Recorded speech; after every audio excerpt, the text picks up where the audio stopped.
Um, Hello, everybody.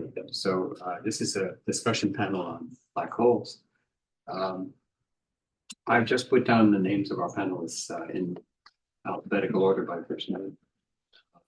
And I just made up a set of topics by scanning websites and so forth with some recent papers. So it may or may not. I actually tried to get suggestions from people, but I guess by now most people are tired. So this is just my off the cuff and probably late at night list of topics. There are surely others that are uh, maybe relevant to a lot of things being discussed here. So you see them, what I listed, gravitational corrections and horizon structure. I don't remember whom I stole that from, but so one of you has written the paper. Non-Schwarzschild solutions and stability conditions. If you want to hear me, I can say some things about that. And also we've been discussing horizonless solutions. Black holes and the swampland. I think that's Astrid. And by the way, is Astrid there? yes, yes. Okay. Hi. Hi. Um, uh, remnants, I guess that's Olga. And wormholes, similarly. And there's the ever-present topic of evaporation and information loss, which nobody has specifically talked about here, but you can't give a list of topics in black holes without including that. So if anybody wants to discuss that, I'm happy to engender the discussion. I have some slides, but I don't particularly want to take up a large amount of time at the beginning. My slides are basically on the topics of the non-Schwarzschild solutions and an open question I have about stability, which I just don't understand. So if people want to hear me say some things, I can do that later on. So I would propose that we just open the discussion. And Astrid, you have managed to have the beginning of the alphabet. So I'd like to hear whatever you'd like to comment on. Yeah, thanks, Kelly, and thanks for the long list. So I will not be saying things about all of the points on the list. I would just sort of like to bring up two questions about black holes in the context of quantum gravity that I'm mostly excited by. The swampland, in fact, that's you. I stole that from you, by the way. Yes, and yes. And that will indeed be the second question that I wanted to raise. So the first question is a rather different one. It's the question of whether or not we can see quantum gravity in astrophysical black holes. And I mean, the answer is sort of very obviously no, if we assume that the scale of quantum gravity is the Planck scale, and if we assume that corrections to classical solutions or their size is governed more or less by curvature invariance of the classical solution, and if we don't have any non-localities.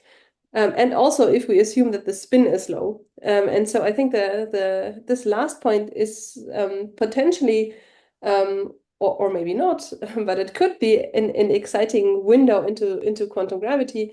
And the way it works is as follows. If you believe that quantum gravity makes black holes regular, then very likely what it does is that it makes the horizon a little bit more compact and potentially generates an inner horizon and gives black holes a sort of Kerr-like structure with these two horizons.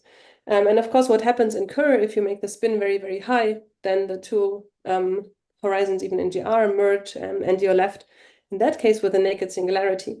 Now, if there is quantum gravity that regularizes the singularity, then you could potentially be in a situation where if an astrophysical black hole could reach a spin that is extremely close to 1, then the quantum gravity correction could be enough to make the two horizons merge, make the space-time horizonless. And that would not be forbidden by the Penrose censorship conjecture because you would no longer have a singularity. Instead, you would, if you manage to take an astrophysical black hole and spin it up so that this process happened, you would have the space-time go through a quite dramatic transition where the horizon is lost and where you can suddenly sort of see, quote unquote, into the inner region where you can see the quantum gravity effects. Now, there's a whole set of assumptions that goes into that. The most important one that you can actually reach such high spins in astrophysical black holes. And within GR, There are various indications that you cannot, that the maximal spin that you can really reach via physical processes is a little bit below 1. But we don't know whether or not this could happen in quantum gravity dynamics. And so this is sort of the first question that I'm excited by, this question of, can we see in quantum gravity in astrophysical black holes? And if yes, is it viable to think of the spin as a sort of lever arm to enhance the quantum gravity effects and make them relevant on large scales for astrophysical black holes? So I'm not sure whether some of the other panelists might have answers to those or comments on those questions.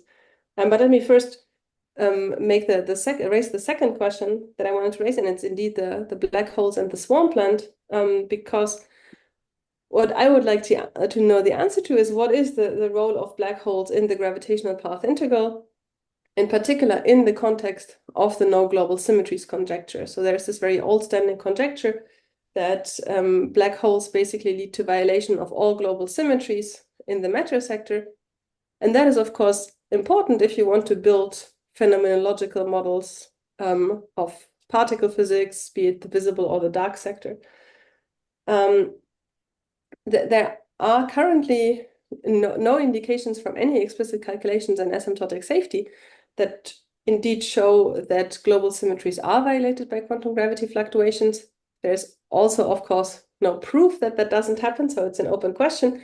But it also raises this question of, is there really is this conjecture of no global symmetries really a universal one in quantum gravity, like people generically assume, or is there something that is different across different approaches? And if yes, that would of course have interesting consequences for the type of particle physics phenomenology that one can build.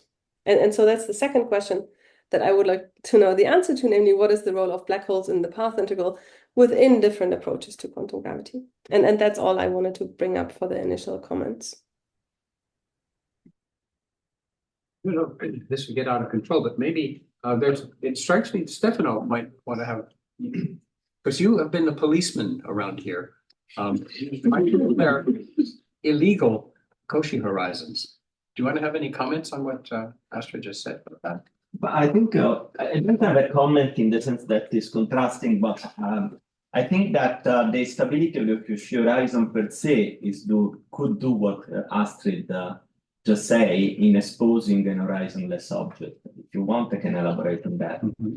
So basically what we understand, it's better if I draw. Yeah, sure. Why don't you just go? So what we understand is that there are two categories of regular black hole. Once you regularize a black hole and you try to provide the Ferrous theorem, you can really look basically at the non-congruence, what they do in order to avoid the focusing point, which is the generator of the singularity.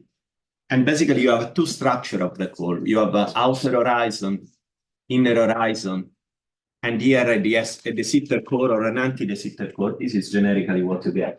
These are, for example, Bardeen black hole, Eichhorn black hole, Dimikova black hole, for those of you that are familiar with regular black holes. And then there is another category of black hole which are of this sort.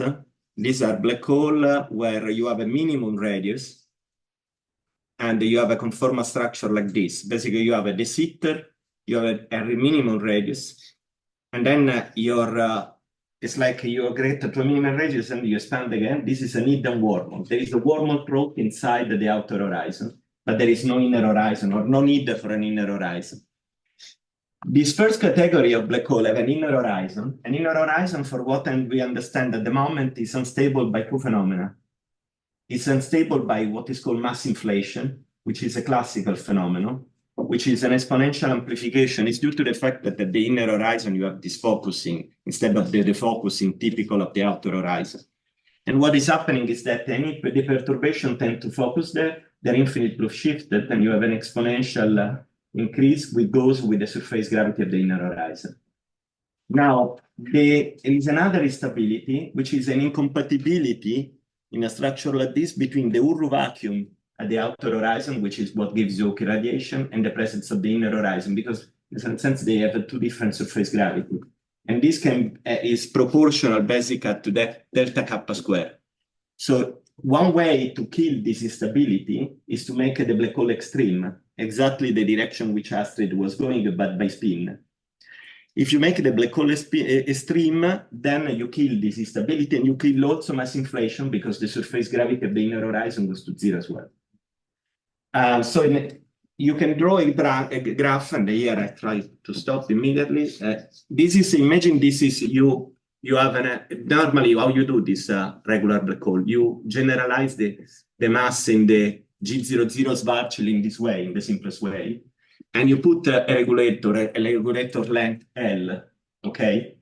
So you make in such a way that this goes like R cube for R going to zero. This removes any the singularity out in the curvature. It makes everything regular. So what you can do is that you can draw as a function of the regularization parameter what is the structure of this black hole. And they have always this structure. Let me say, this is the outer horizon, which, for example, for L equals 0 is a 2m for a Schwarzschild black hole. And this is the outer light ring, which is for a Schwarzschild black hole is a 3m for L equals 0.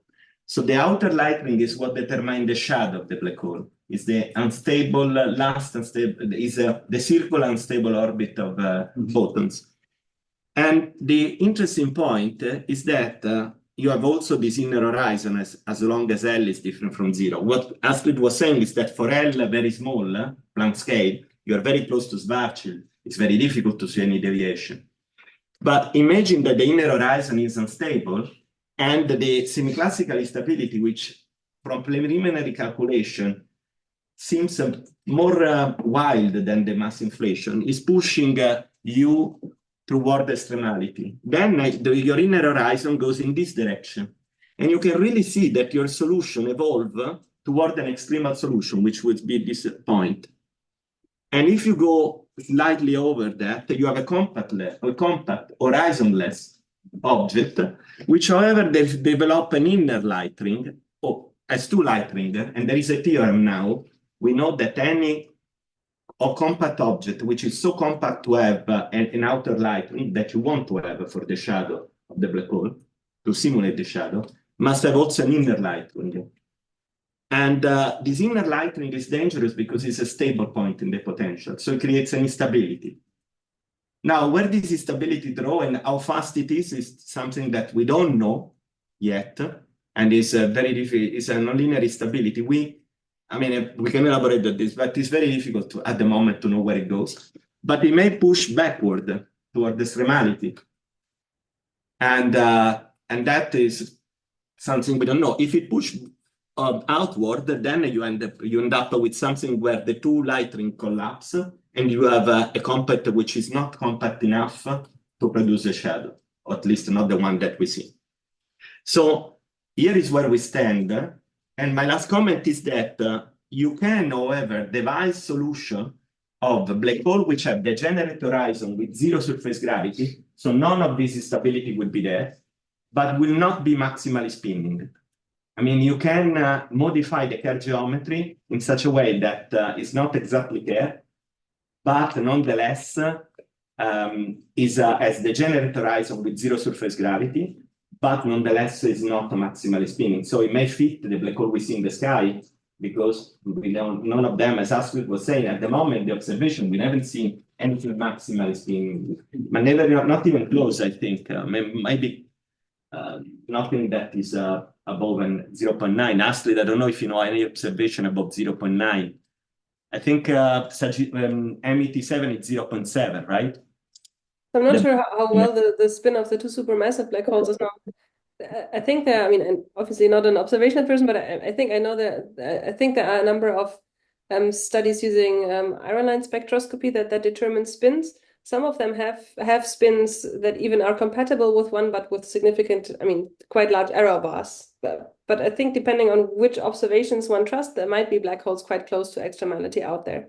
Yeah, but if you speak with the astrophysicists doing this, they are very skeptical that some of these observations with the iron lines, there are discussion about how much they are reliable, and there are very, very big errors at the moment. But anyway, it means that you don't need to cure this instability just with the maximum spin. And this is what the point I wanted to bring on. Was that what you actually wanted to talk about, or did you have No, I Yes, can talk to something. something else, but I mean, the You story. can find a way to segue. I naturally from just want to topic ask a topic. question, because as far as I think I know, even though I have not worked on that, the instability depends both on the time scale of the instability might depend both on the compactness and the spin. Which instability? Linear instabilities or not what you might have. Linear or non-linear instabilities. But not for the Cauchy, No, for the no. inner horizon. You No. are saying In the case that I have a kind of solution without a horizon. no, but there is the stability due possibly, but probably what you have in mind is this paper by Rezzolla concerning the stability due to superradiance, to the fact that you don't have an horizon observed.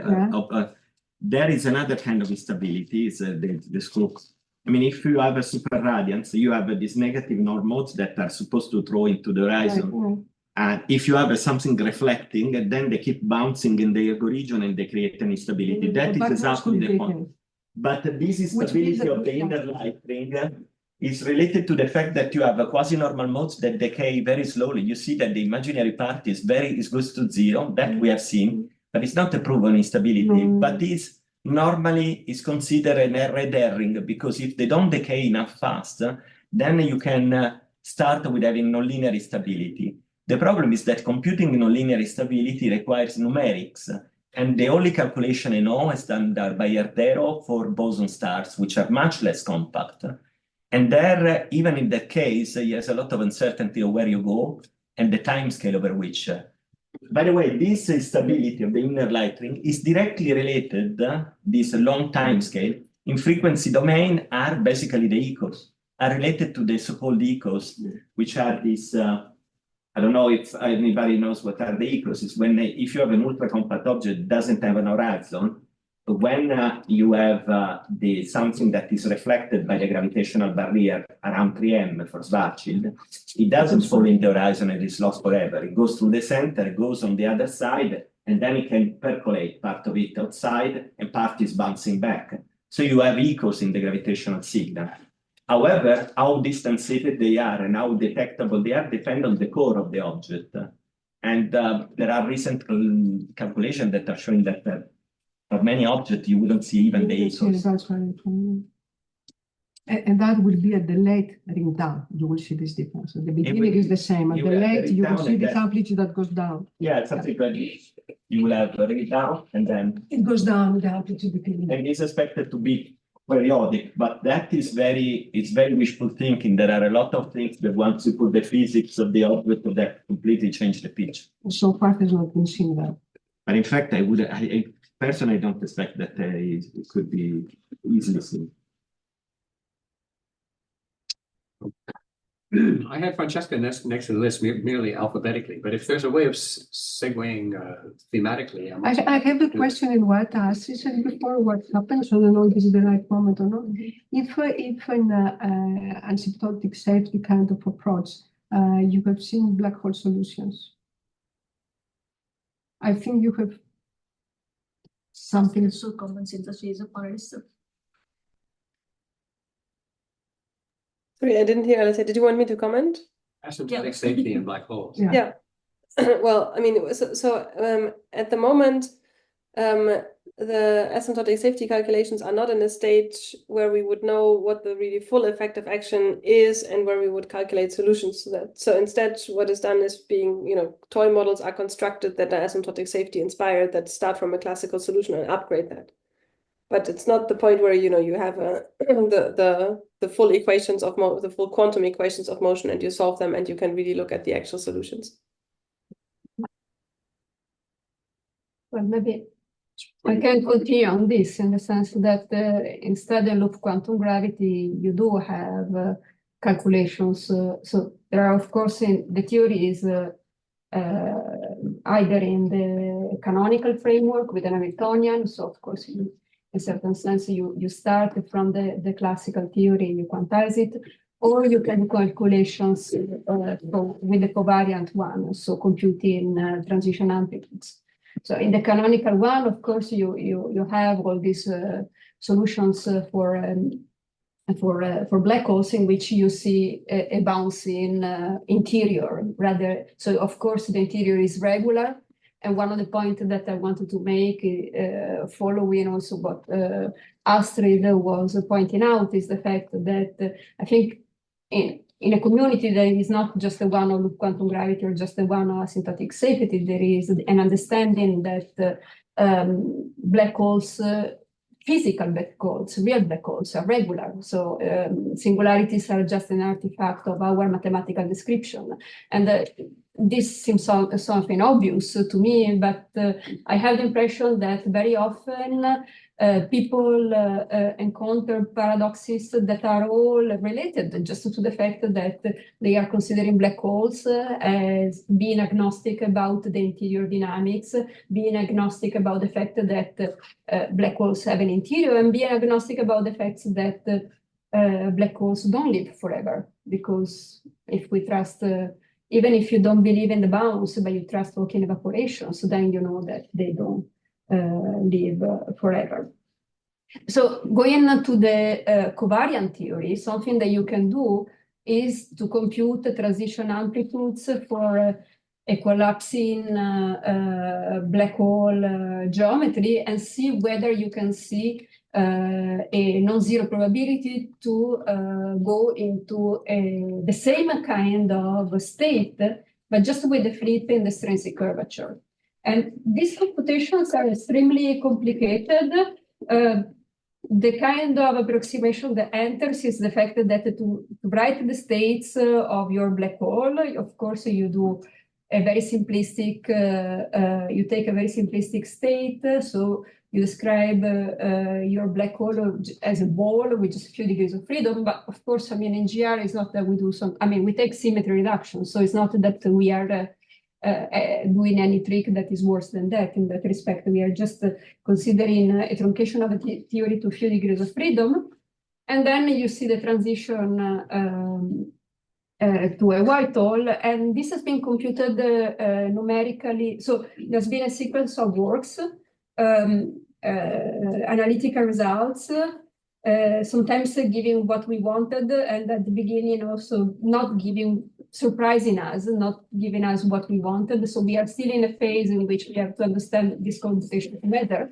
But in the meanwhile, the numerics have pushed it forward. So we have the first numerical calculations for this kind of transitions.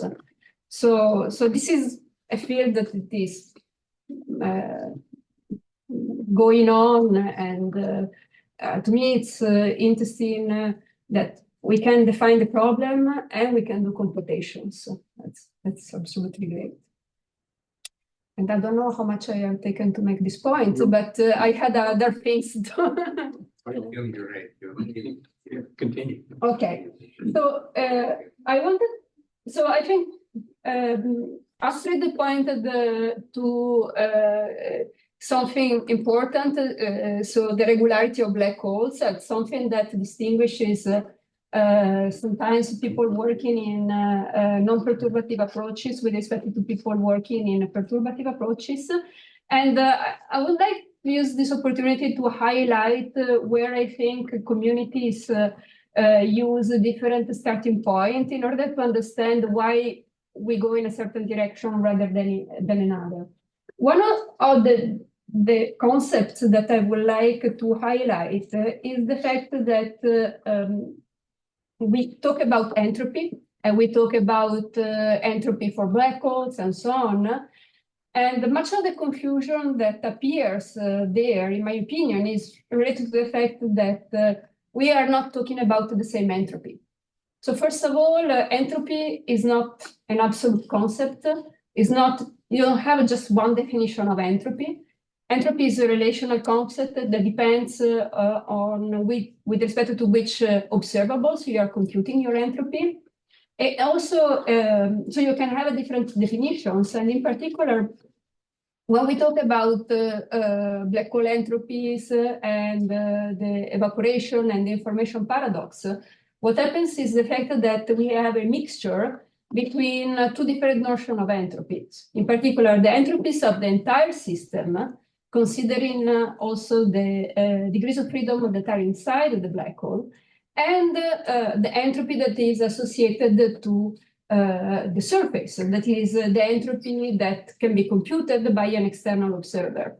So of course, if you come from a community that take holography as a dogma, you believe that you should be concerned only with the degrees of freedom on the surface of the black hole. But in the moment in which you start to consider also the degrees of freedom into the inside, a lot of the difficulties, in my opinion, disappears. And so in the moment in which you start to consider the interior, as we say, that there is a dynamics there is an evolution of the interior, possibly with the internal horizons and so on, certainly not with a singularity.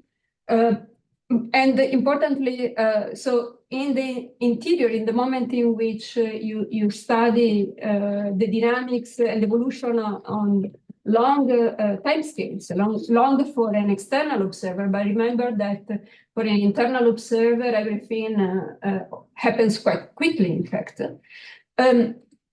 So you can have indeed different things like instabilities, but my understanding is that the kind of infinity that you observe there are already appearing in regions that should be governed by quantum gravity, by a quantum gravitational dynamics rather than a classical one. So then, okay, you consider the interior, you have this very, very large interior, and again, this should be General Relativity 101, but somehow our teachers always forget to tell us that when you form a black hole, you have this extremely large volume that starts to be developed. And this is pivotal for understanding remnants. So we spoke the other day about remnants, and I was highlighting the fact that remnants had alternating periods of popularity and periods in which everybody was abandoning them. But again, when they were abandoned, the confusion was coming from the fact of considering only the microstates on the surface of these objects and not the microstates into the inside. So to make the remnants viable, again, you need to consider how long these objects have been living, so how much time they had to develop an interior. The more they lived, the more the interior can be large, and this depends on their initial mass. And then, of course, in order to stabilize them, you need quantum gravity, in the sense that the presence of a minimal value for geometrical quantities like the area of the horizon, or whatever you want to call it, the region that define your object, must have a minimal size. And my understanding is that here there could be even a convergence between the loopy and the stringy community, in the sense that we have in common this idea that there should be a fundamental size in the universe. So the string tension, if I understand correctly, at a certain point should block, should not allow you to go beyond the Planck scale. So maybe this could be something. So I would like to challenge my colleagues who know more about the string theory, whether maybe you can export these ideas that have been developed in the context of people coming more from a general relativity background, but maybe they can be compatible with some scenario in the string theory. Thank you. Well, there is, of course, the Hagedorn instabilities for if you go above that temperature. I don't have any direct comments on that, but I don't know. Mairi, do you I don't have any comment on that. But No, I mean, I will go back to something which is a bit more relevant, I believe, with the theme of this week.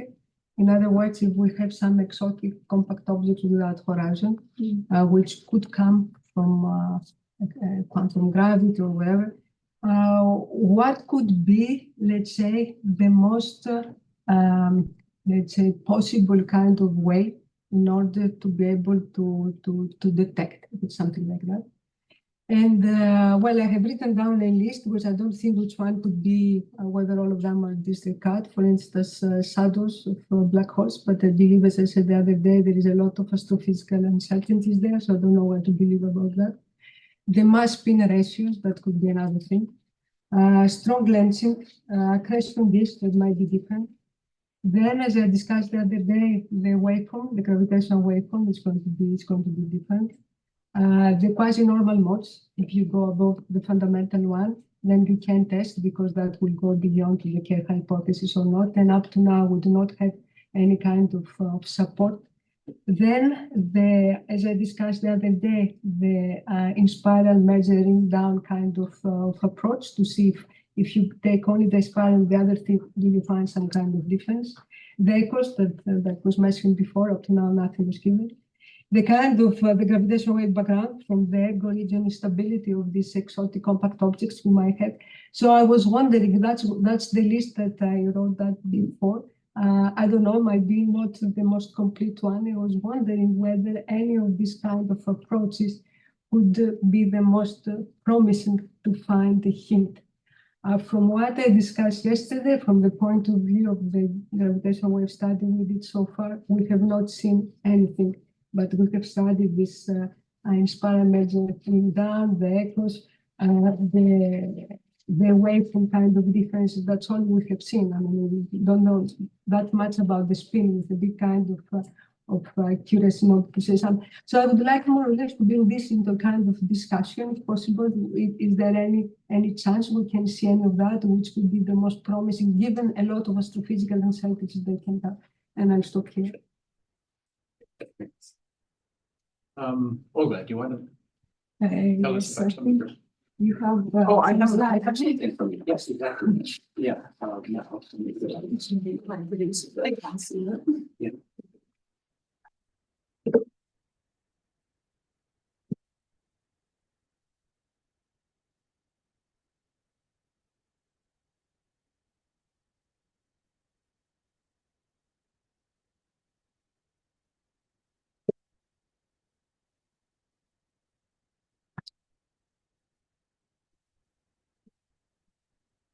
So yeah, I wanted to put forward the fact that we need to have microscopic models to understand especially questions related to black hole formation and evaporation.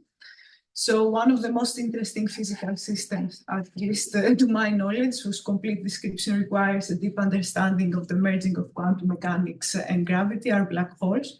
And there are many questions regarding their physics. For example, what is the physics of the horizons? This we have understood in some degree. What we don't understand are the singularities and how to probe them if our mathematical methods fail there, what we should do to improve. As well as we have a microscopic description of their macroscopic thermodynamic properties, such as their entropy, especially in supersymmetric examples or in lower dimensional models of gravity. But we don't know how to tackle dynamical questions such as black hole formation and evaporation to understand the unitary evolution of black hole, which is something we want if we want quantum mechanics to hold as we know it.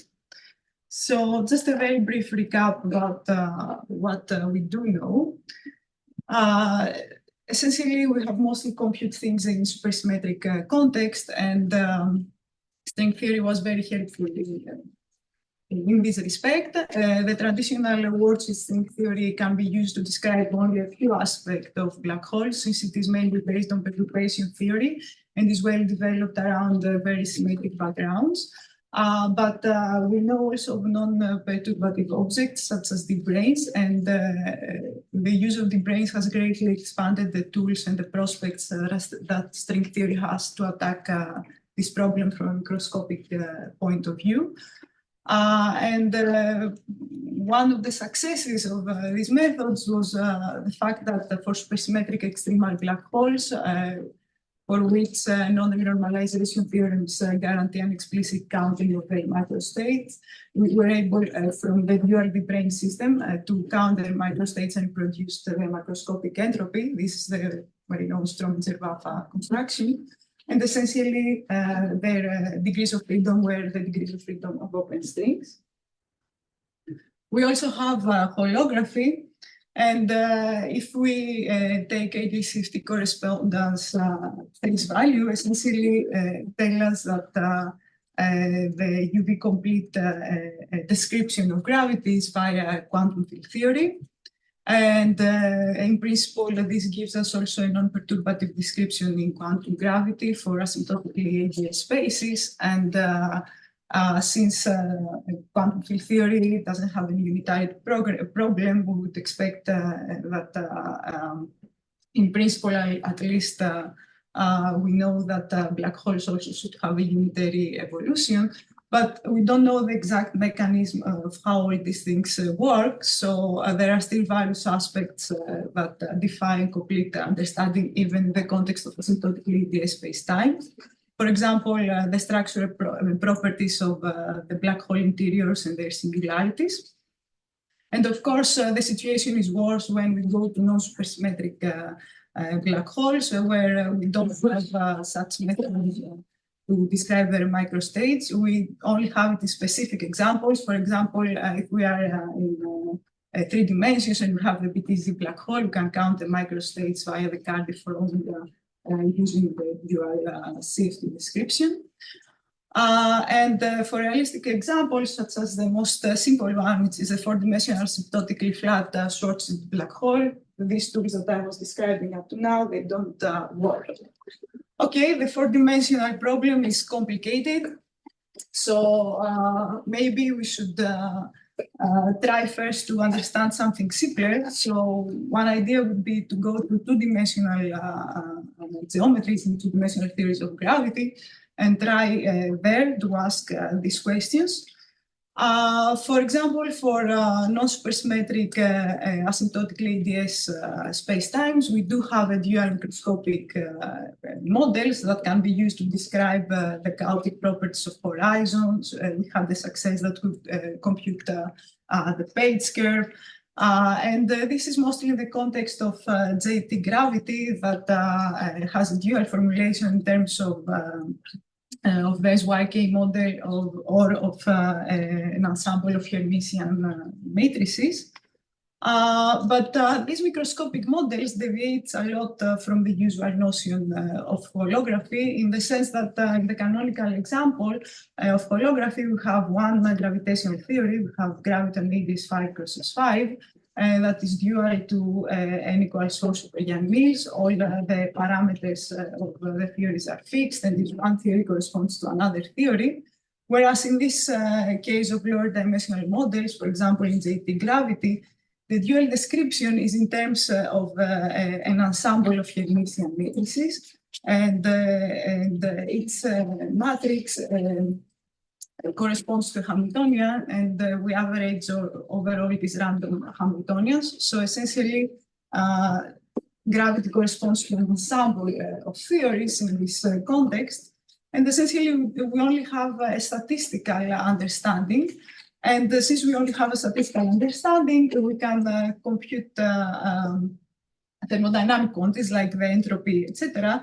But these matrices, they don't depend on time, so we don't know what is the time evolution from this description. So these descriptions are not appropriate to ask dynamical questions such as how a black hole can form or evaporate. But there are models we could, in principle, at least do that. For example, there is a duality between 2-dimensional UV string theory coupled to a matter boson, and the matrix quantum mechanics of Hermitian matrices. In the low energy effective limit of the string theory side, we can find the equations of motion and solve them, and we can find 2 types of solutions. One is the linear dilaton background that we understand very well, and the other is a cigar geometry, the so-called Witten black hole. And the duality between matrix quantum mechanics and Euclidean string theory holds an appropriate limit, the so-called double scaling limit. And in this context, it was shown that the linear dilaton background is dual to the singlet sector of the matrix quantum mechanics. But the singlet sector is very simple. It doesn't have enough complicated spectrum to be able to describe black holes. So one should improve on that. So one idea is to extend the matrix model to include also the non-singlet sectors, and then check whether with this extension can we get a signature of black hole physics. And one way to add these non-singlet sectors is to add extra matter fields that they will modify the Gauss law constraint. The first step is to check non-dynamical questions, such as what are the microstates of the black hole, and whether from the matrix model we can identify those microstates and we can compute the macroscopic entropy. And this actually can be done. From the matrix model point of view, this non-singlet sectors corresponds to high representations. And from the string theory point of view, this corresponds to have, apart from the closed strings, also long strings. We can take we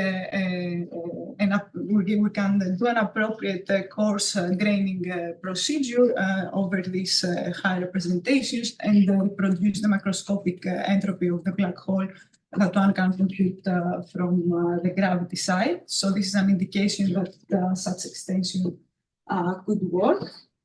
And then what is the good point about having such a model is that these matrices, unlike the Hermitian matrix model, we have a matrix quantum mechanics, so the matrices depend on time.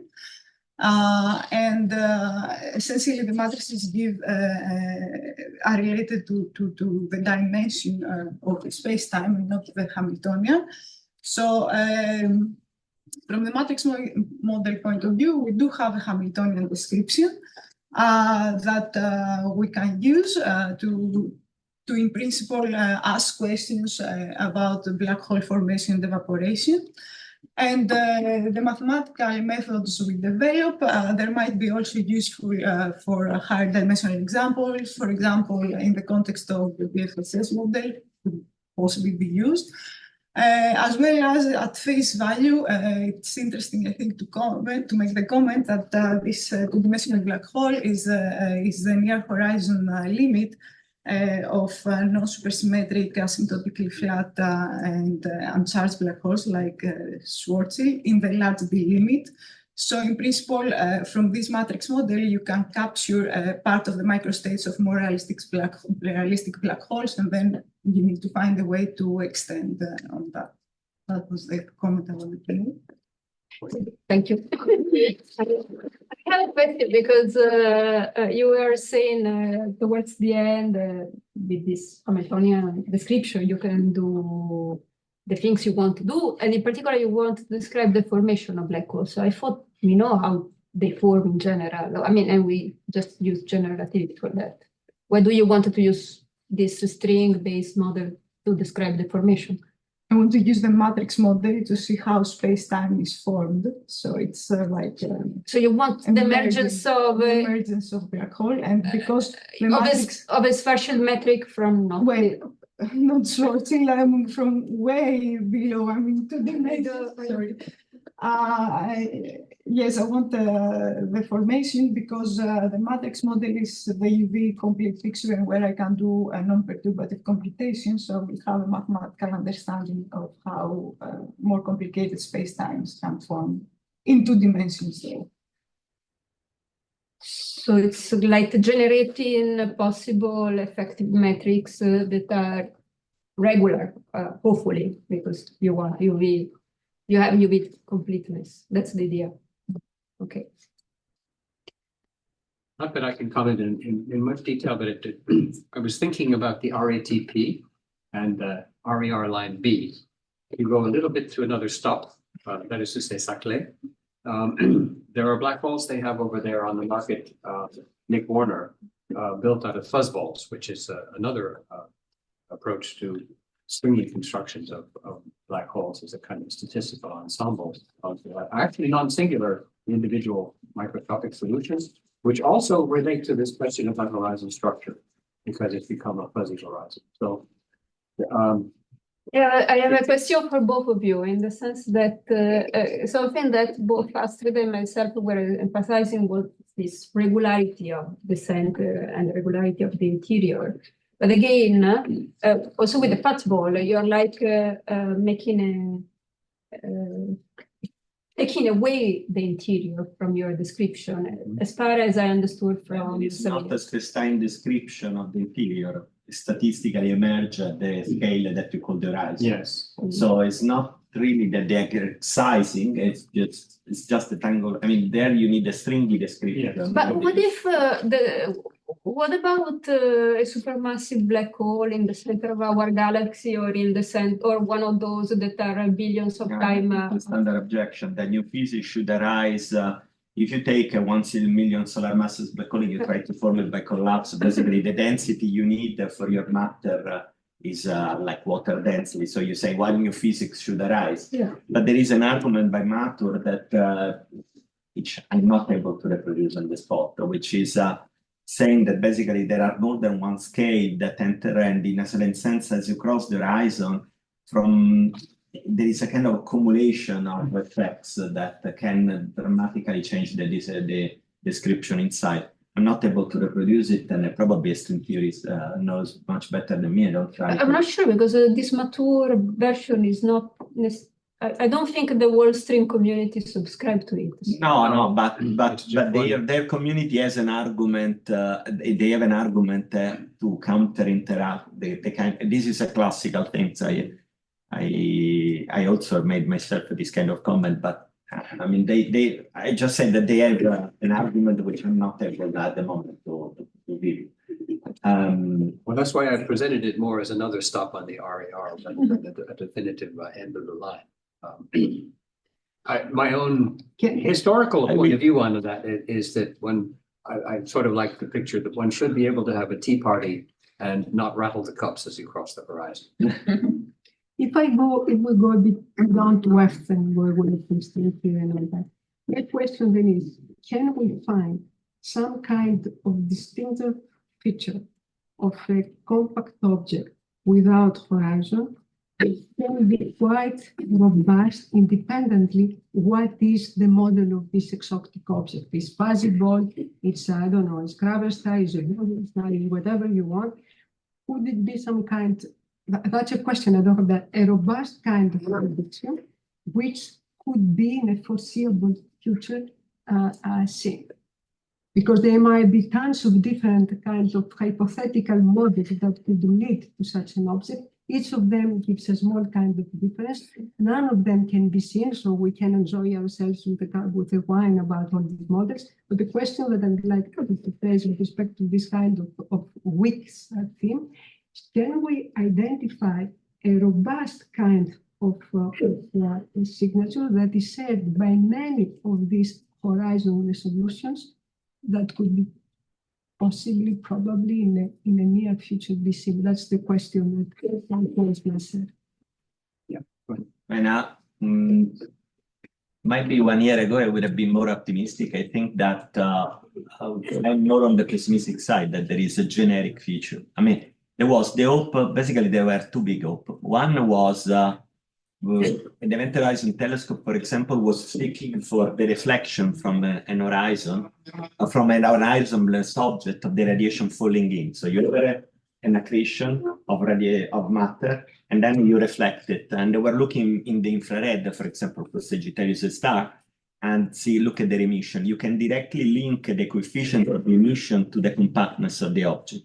However, you can do that only if you don't take into account, first of all, the first calculation didn't take into account that you have a very strong lensing on a very ultra-compact object. Yeah, strong lensing would be different. Well, it means, no, but first of all, the stuff is not re-emitted, that, it falls in and goes back. No, most of the stuff falls back on the surface because the object is almost going to form an horizon.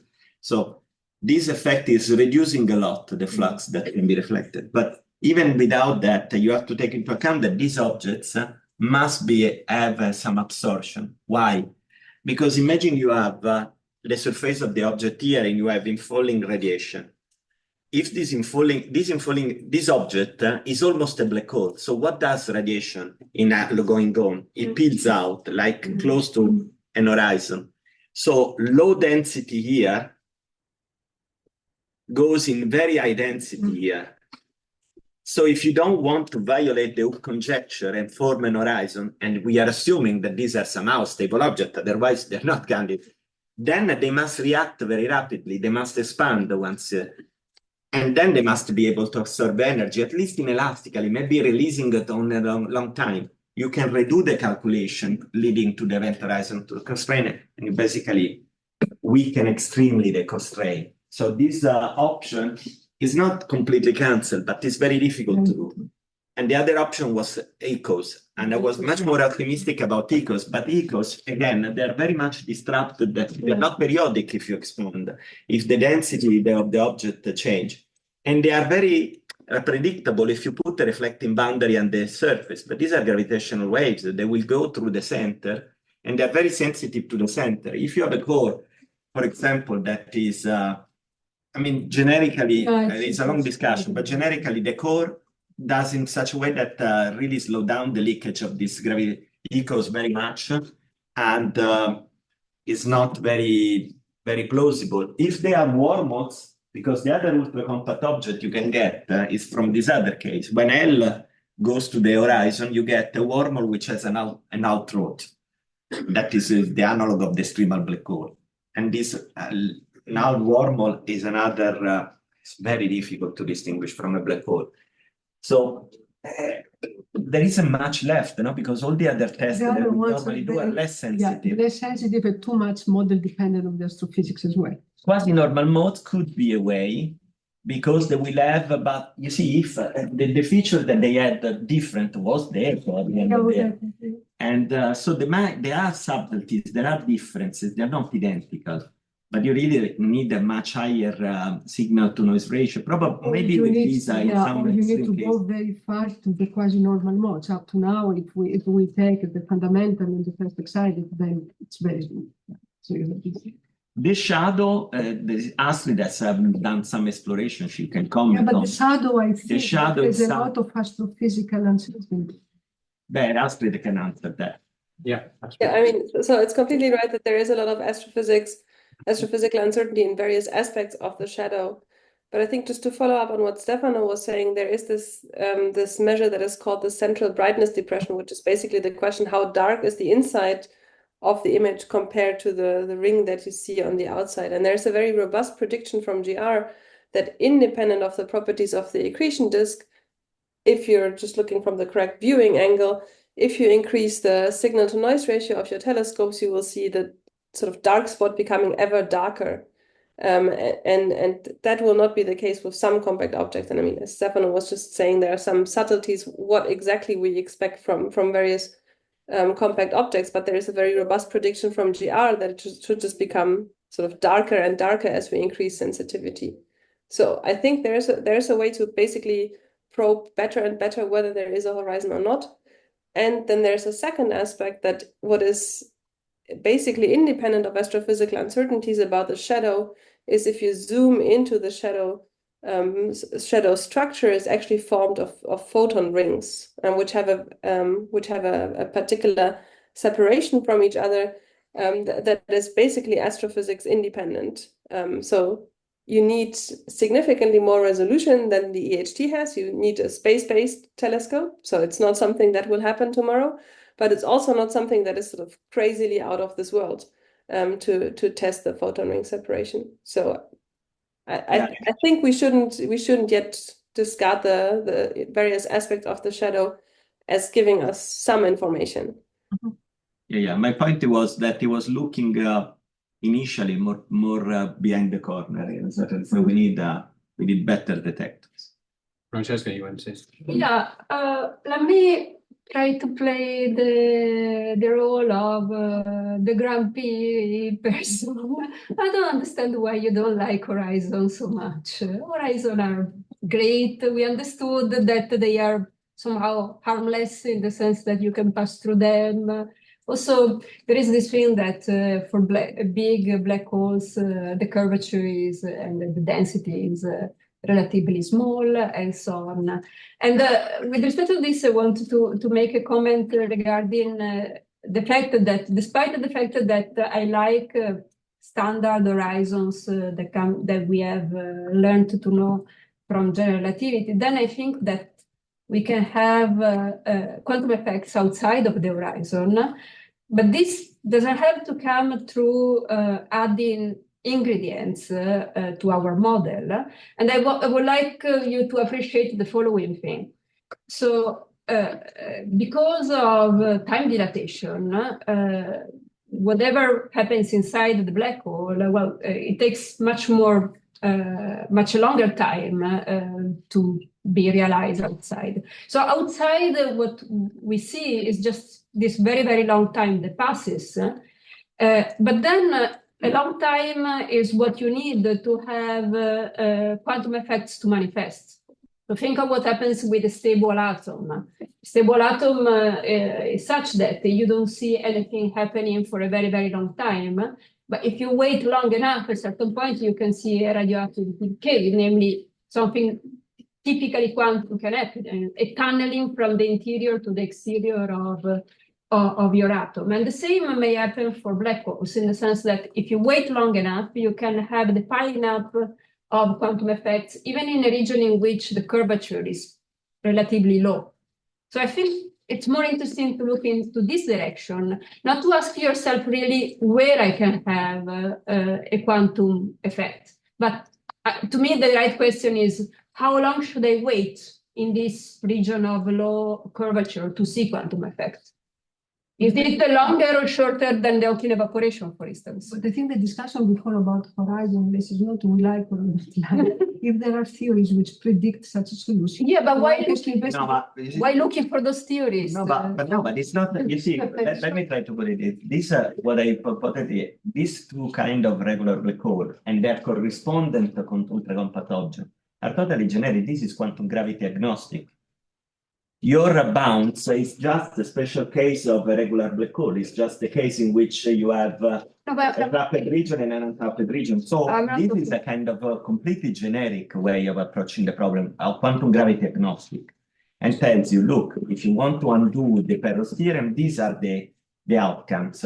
Bounce, regular black hole, the Wiener wormhole. And then you have an ultra-compact object corresponding to possible instability of their interior. And that is naked wormhole and a grav star-like object, because you see you have a huge de Sitter core and a tiny grass. So then from a phenomenological point of view, you consider all the possibility, the object with the horizon and the object without horizon, and try to describe which different phenomenology they give, and to parameterize the deviation from GR and try to constrain that. That is, to me, an approach which is very constructive, because in a sense, even before quantum gravity gives you the definitive answer, you started to lie down. By the way, all the quantum gravity calculation I've seen so far, even if not conclusive, are one of these cases. Yeah. There isn't anything else in the market so far. So to me, is a very phenomenological approach. You see, it's not that we like horizonless object, but the point is that you cannot exclude that they are there. And then once if you want to do phenomenology, you have to consider all the possible class of objects which are black hole mimickers, GR black hole mimickers. And for all of them, you have to consider what kind of phenomenology they give you. And from this point of view, I think is fair. At the moment is the best we can do, while people like you, work out the quantum gravity things and the details. Concerning instead the quantum effect of the horizon, I must say that I am a bit skeptical that that can do anything for what regards astrophysical black hole, in the sense that, you see, at some point in my career, I was also looking very much at the collapse, if there was anything that could, change the history of the classical collapse, for example. And that, if you look really carefully at the problem, you see that the structure of the vacuum is not per se, at least in semi-classical gravity, you cannot avoid the formation of the black hole generically. Because basically, as long as the matter is free-falling, you can keep renormalizing the stress energy tensor. It never gives you a huge back reaction. I don't see how in a gravity, imagine a collapse of 10 to the 6 solar masses. Why quantum gravity should become relevant? Which before you form the horizon? No, I want the quantum gravity effects after you form the horizon. And for instance, there was this proposal by Stephen Giddings regarding seeing a disruption in the accretion disk because of the presence of quantum gravity effect in the region outside the horizon. So I don't know if you have any. Yeah, I can't remember that word, but I don't know. I never found Convincing. totally convincing. We had a question over here. Yes. The question is related to the point you raised. Why we don't like horizons? No, sorry, I was joking. It was a provocation. Well, I think there are, I don't know how many robust solutions exist horizonless compact objects, but at least in quadratic gravity, those are the ones I know. So that at least robustly derived horizonless objects could exist. So the question is whether they are just mathematical solutions or where they would form dynamically or not. That's a big question.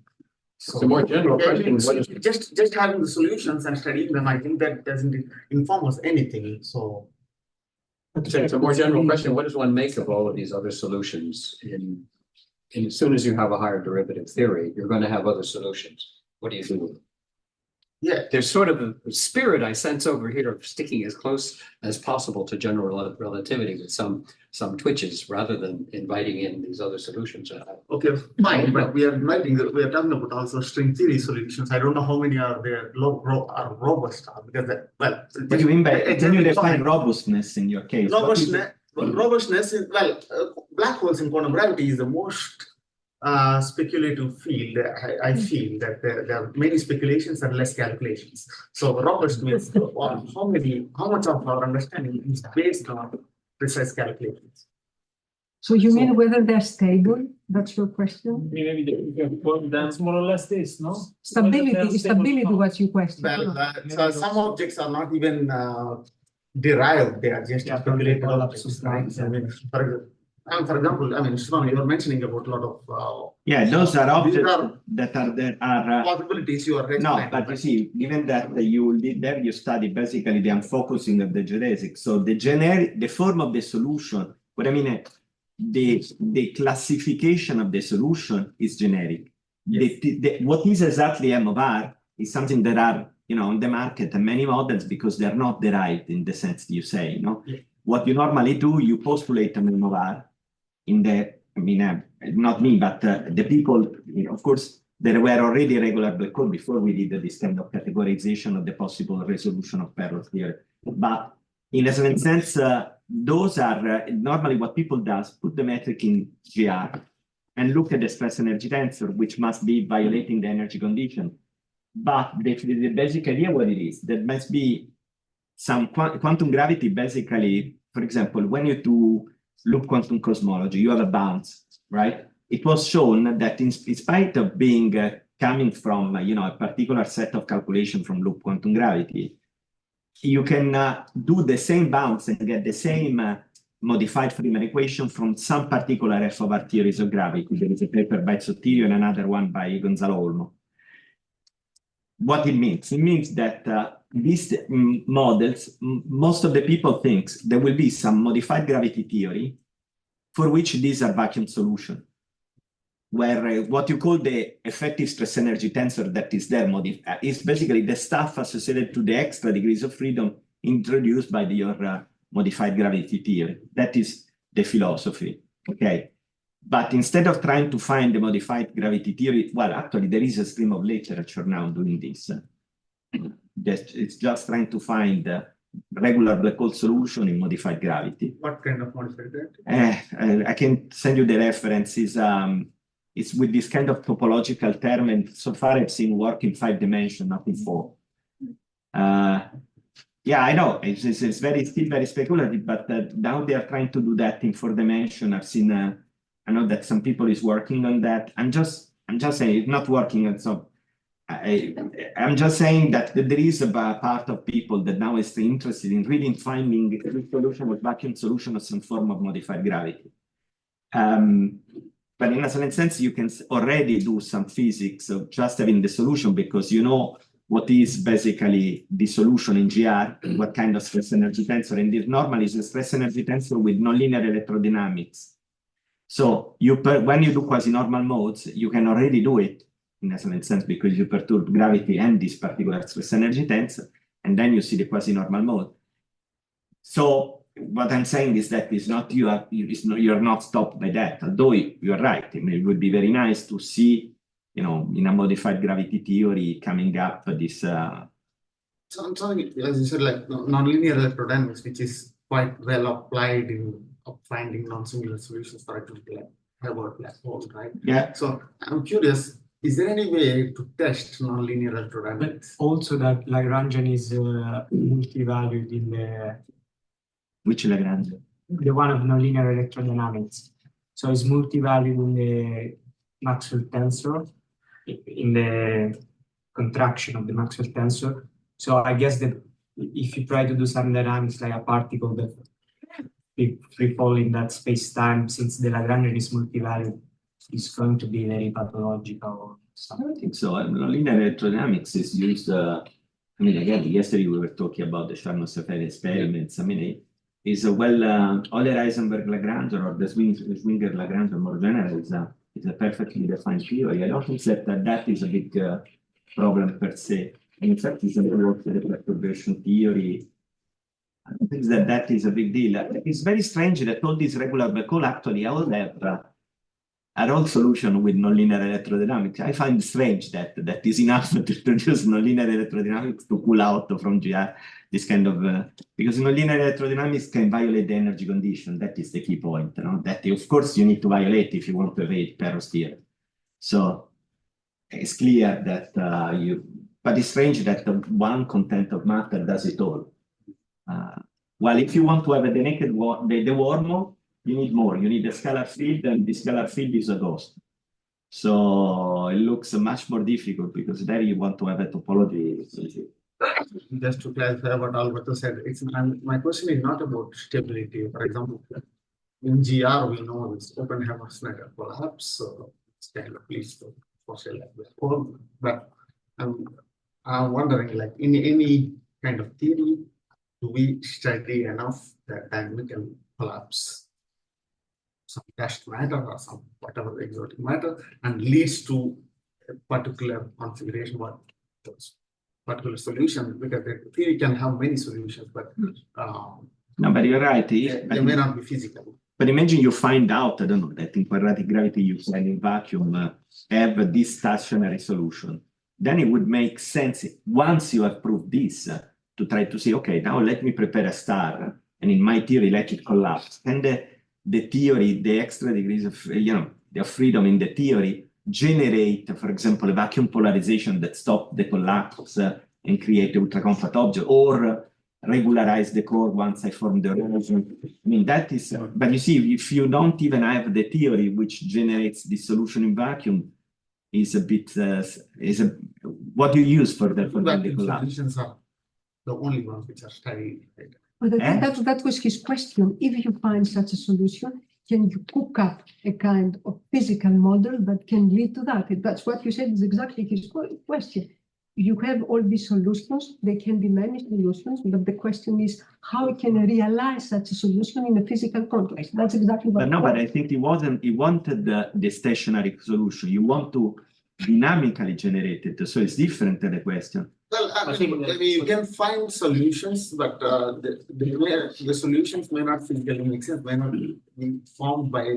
So you are talking about the dynamical generation, but to do a collapse, to set up initial condition and follow them, I needed that you tell me what is the gravitational Lagrange. But that will go together with this question. You have to start from that. I can give you at least one example where you start from a Lagrangian and you do the dynamical process of collapse, you take as matter source a sphere of dust, full, so not a spherical shell, a three-dimensional spherical star made of dust fluid. And then it collapses and it generates one regular black hole solution that doesn't really fit in that category because the core is, and also the exterior solution, no, okay, the core, because that's categorization is about the core. The core is not a de Sitter core and it's not No, but in the categorization, it doesn't say that it must be a de Sitter core. What I'm saying is that the one that normally are on the market are de Sitter. I've seen anti-de Sitter cores, I've seen cores which are but the core would be, in that example, would be still the collapsing. So you have event horizon formation. Sorry? What kind of theory?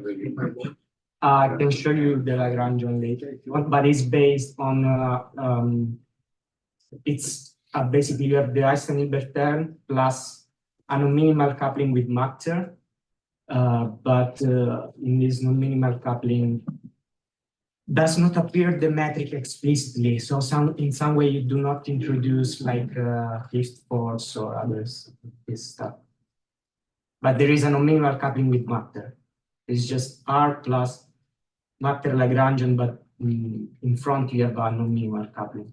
And then the core would be the star, collapsing star, that still collapse asymptotically in time, never becoming a point. And because the scale factor would be decreasing exponentially in time, so it never goes to zero in a finite amount of time.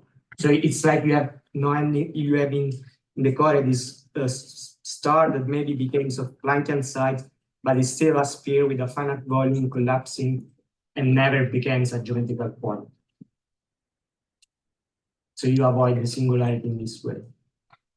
But the price to pay is that you have always, the global solution is always made of two parts of the Fourier solution for vacuum, and then at some finite radius you have to switch to the solution for the collapsing core. So you glue two solutions basically. But they are not glued because it's on the border of the collapsing star. You have they satisfy basically the matching condition. So it's you have geodesic completeness through the boundary of the star and everything. But do you have an inner horizon? You have an inner horizon. Yeah, you do have an inner horizon. So it's basically one. No, but the core is not. It's not, but the Sitter is not generic, and I didn't say that every. No, okay, but the core is not the Sitter. Okay, the core is not the Sitter. You can have and many other things in the core, but outer inner, that is what is basically what you need to defocus. Yeah, I mean, it's too late now, but my comment was related to what Stefano said and also about these horizonless combat objects, because in the literature there are many solutions that are like horizonless, but it's true that I don't know, except I think boson stars, where you can really write down a Lagrangian field equation and show that you can form them dynamically. I don't know, maybe something also with gravitational star, but I'm not sure. There is no other work in the literature, at least to my knowledge, where people show that you can really form dynamically some horizonless combat object. And even from a physical point of view, it's very difficult for me to think that, as Stefano was saying, you can start a collapse with the density of water, okay, at very also large distances. And usually the horizon can form at very microscopic distances. So if you have some new physics that avoids the formation of horizon in a collapse, must be really some new microscopic physics. So it's very difficult for me to understand how this object can really form in standard astrophysical scenarios, at least. But if panelists or someone else have other opinion. I just want to reinforce your point. Basically, it's the equivalence principle. If your theory respects the equivalence principle, It's good to say that. I mean, the Einstein equivalence principle, not the strong equivalence principle, because otherwise in four dimensions there is only GR. But any theory that satisfies the Einstein equivalence principle, then in a certain sense, you see what mechanism is gonna know that you are forming the horizon. You see, that's the problem. And it's very difficult. You need something more radical as a deviation. So I don't expect, for example, that quadratic gravity would do that. Because quadratic gravity, I don't see why it should violate the equivalence principle. I mean, maybe here I don't understand all the nitty-gritty details, but while to me it is possible that you get something radically different once you get to the core. You have quantum gravity. Quantum gravity basically stops the collapse. And there you can have a structure that may be unstable, for example, because of this inner horizon instability, and stabilize on something which could be almost extremal or could be, even horizonless. That is at least I don't see that you need immediately a large deviation from non-physics, a low density, like you were saying. Something about bounds, for instance, because yeah, the bounce is it's But just this is another in the case. interior, right? Eh? You're describing something in the interior. Yeah, but the bounce happens once you form the trapped region. You fall into the trapped region, arrive to the Planck density, and then you bounce. Or then you form this inner horizon. You see what I mean? You need the quantum gravity to mediate. Otherwise, the equivalence principle is very I constrained. agree with that, sure. What is you reach how to reach Planck scales? Maybe bounds can happen much lower scales than the Planck scale. Maybe. Really, But then you need another mass scale in your physics. Again, You need another mass scale in your physics. yes, anyway, you have to introduce a new degree of freedom to get some kind of okay, perfect. But is the new degrees of freedom of a theory of gravity, a well-defined theory of gravity, I don't think they're going to violate the Einstein equivalence principle. You see what I mean? If you do so, then okay, then I raise my hand, because then maybe you feel, even if you are at the density of the water, you feel that you're forming an horizon. But if your theory satisfies the equivalent, and I think that, for example, higher curvature theory of gravity, I don't see why is there anybody claiming that they violate the equivalence principle? No, I don't think that they have extra degrees of freedom. They don't satisfy the strong equivalence principle. I need only the one. So you may have a new scale that you have black hole which look like exactly like you expect from Jira, but the interior is totally modified, and you can have such a situation. Right? No, of course, and my point is exactly this. That is the hope. The interior of black hole, but let me be even more radical. The inner horizon I was talking about is out there for standard G-Hacker black hole. And I don't understand exactly why we trust so much that the exterior is scared. Because if you have inside that the inner horizon becomes singular, it could be a non-singularity, a space-like singularity, given last claim. I mean, nobody knows for sure. But the interior care cannot be cared. But if the interior care is not be cared, it's not the vacuum solution of GR. And if it's not the vacuum solution of GR, or you have a stress energy tensor, which is a step function and dies at the outer horizon, which is not, or you get even small, but you get modification. If you have an almost extremely rotating pair, the inner horizon is just behind the outer horizon. How you expect that you don't see any deformation? You see what I mean? I just want to correct myself, because you asked me if there is the horizon there, event or Cauchy. You have both pre-qualitative behavior. So this that I was talking about, you can have the event and Cauchy horizon in the exterior, or you can just have an extremal black hole or an ultra-compact horizonless object. But you still will have always in both three cases the price that you will have this matter core collapsing, which will be there, like forever. So it's still, the global solution is still made of two solutions, but you may find maybe a coordinate transformation and you can express them in only one solution, because they are there is the matching at the border of the stars. So yeah, probably it's like this situation that you have the regular black hole, extremal, and the ultra compact object. It's just here normally is a parameter that you just move. Yeah.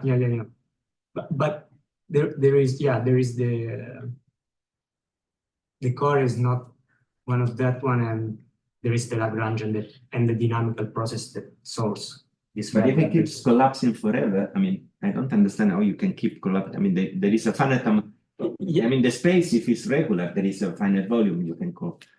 I mean, no, but it's what the model is telling you. I can show you if you want the reference later, but basically, you, thanks to this modified Lagrangian indents, from the physical point of view, is giving a running Newtonian constant. I think, but with the you have the focusing point at the infinity.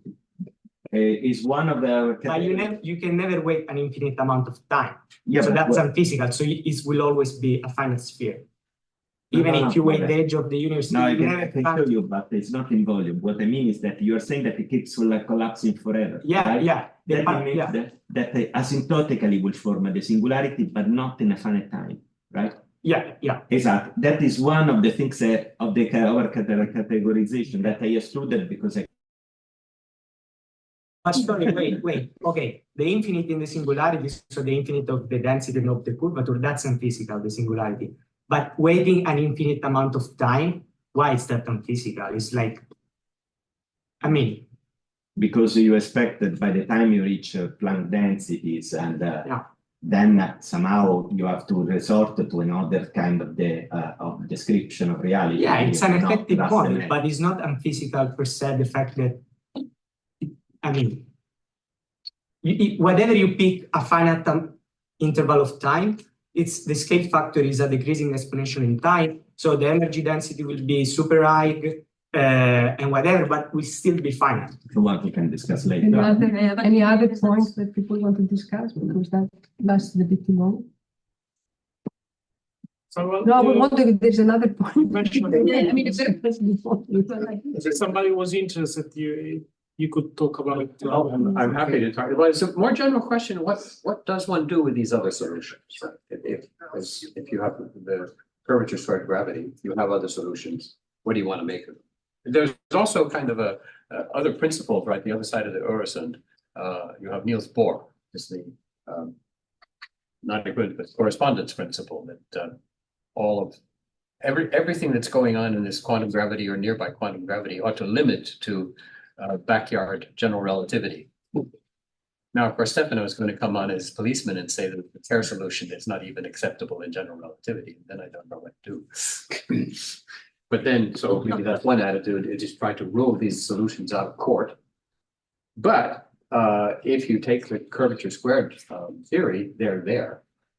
And you have to figure out what to do with them. There's one purely mathematical question that arises that I just don't know the answer to, which is about stability. I mean, I have a couple of slides on that. If people want to see that, I could do that.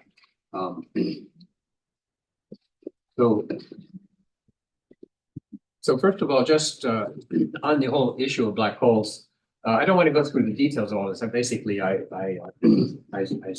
scavenged some previous talks. One thing is that in the curvature squared theory, there is a residual no-hair theorem, but for the trace of the equation. This is in the vacuum. So you cannot conclude that R mu nu equals 0, but you conclude that R equals 0. And then you find there are three parameters. So there's more in there than just Schwarzschild. And Schwarzschild has two parameters, so there's one more. There's a sort of a non-Schwarzschildality parameter. And then the question is, what does that do for you? So there was a paper by Nelson which claimed there was also an R mu nu equals 0 no-hair solution, but that unfortunately had in no-hair solutions is a minus sign error is a bad error. But R equals 0 still works. And so now basically what you can do is try to perturb away from Schwarzschild and see if you can turn on this non-Schwarzschildality parameter. And basically what you can do is you can see that, of course, if you have boundary conditions at infinity, and you want to impose those like asymptotic flatness, and basically that allows you to get rid of the non-Schwarzschildality parameter because it turns on exponentially rising solutions. So that's now a new perspective. But you say, does this always happen, or are there some places where a sensible solution happens? So it could be isolated, along the family of Schwarzschild, that maybe some special point you can get away, right, without causing a rising solution. And so this is the topic of non-Schwarzschild black holes. And so first of all, in order to analyze this, because you can use R equals 0, you actually can refocus yourself just on the R and Weil squared theory. And now you can reduce, subject to R equals 0, you can reduce the story down to a system of 2 second-order equations, which is nice. And then you find, aha, so the red line, R equals 2m, right? It's a straight line. That's the familiar Schwarzschild solution. These are the dots because these are numerical solutions. And that's how we initially found it. And then the blue line is the new family. You see the two families cross. So the point at which they cross is where you can turn on the non-Schwarzschildality parameter. And then it's interesting where they cross. This certain particular radius which comes up, which has kind of a history in general relativity. We called it the Licht field. And so this is for Lichnerowitz. If you study, of course, if you're perturbing around Ricci flat solution, R mu nu equals 0, you look at perturbations of the Ricci tensor, and in a fourth order theory, you're going to get an equation for perturbations of the Ricci tensor, delta R mu nu. Okay, so that's still sort of a complicated mess, but you can also use the starting fact you're starting for R mu nu equals 0. And also you have the no-hair theorem, R equals 0. So this then boils down to a rather more simple equation in terms of the variation of R mu nu, which involves this delta L, which is the Lichnerowitz operator. And the M2 is, in fact, you see the ghost is hiding in here. That M2 is the ghost is somehow doing this, allowing this stuff to happen. So if you can let it be non-tachyonic, in order to have black hole solutions deviating from Schwarzschild, you need a negative eigenvalue for this equation. And that, in fact, has a history. Gross, Perry, and Yaffe found for that Lichnerowitz equation, there's just one normalizable negative eigenvalue mode of that operator for deviations from Schwarzschild. And here it is. You see, that in fact is exactly telling you that crossing point. So this is one place where, although this family is not known in closed form, you can actually find the place where the two cross. And you can also sort of start out along the new track perturbatively. Okay, so that's the story of the crossing point. And now to this issue of stability. Okay, and this is where there's just a mathematical question I do not know the answer to. So within this family of solutions, you can look for time-dependent solutions as you go away. And basically what we did, so first thing to note is that also Schwarzschild itself has a question about stability. If you analyze the monopole perturbations away from Schwarzschild, you find Lichnerowitz operator comes back, and you see actually that the Schwarzschild solution becomes itself unstable with respect to spherically symmetric perturbations. This is of the same form as the string theory. Gregory and Laflamme spherically symmetrical instability for, if you take a 5-dimensional string, which is basically just in a non-supersymmetric solution, you take a 5-dimensional string and then you kick it a little bit, you discover that it becomes unstable, and numerical treatment of this shows what happens is the 5-dimensional string wants to break up in a bunch of 4-dimensional bubbles. So that is known, and in fact that's what's going to happen here for Schwarzschild itself, and it reaches the end of its zone of stability at exactly this crossing point. So that crossing point seems to be rather important for the issue of stability. And now if we come back to studying this other family, well, we don't really know what to do, but what we can do is, if we trust Bob Wald, he tells us a way to define an entropy. You vary the Lagrangian with respect to the Riemann tensor, right? So we're just copying the Wald formula, and you get an expression for entropy, and then you can, and this will be consistent with the first law of black hole thermodynamics, the temperature given by the surface gravity. And so you can obtain for the non-Schwarzschild family a relations of the mass and the temperature in terms of the entropy S, which you can then eliminate. And then you get this sort of picture again for the two solutions for Schwarzschild and non-Schwarzschild, mass versus temperature. And you can then go on and build a free energy, okay, which is here. So you see they cross again. The blue one is the non-Schwarzschild. The red one is the Schwarzschild. So this gives you an impression of which should be more stable. And you see they change position. At high temperatures, the Schwarzschild one should be more stable. And it looks like at low temperatures, the non-Schwarzschild one should be more stable. So that gives rise to this sort of, well, okay, so the question is, there's a picture I can give you of that, which is here. Right, you see the Schwarzschild straight line, R equals 2m, and we know it's stable at larger black holes. And it starts to develop this Gregory Laflamme instability and cross. From this point of view of thermodynamic stability, would say that it's the smaller ones that are stable, the larger ones are unstable. Now that's for the thermodynamics, and I don't, unless somebody can tell me what's going wrong here, it's either or here, plus or minus. So one side or the other side is going to be stable.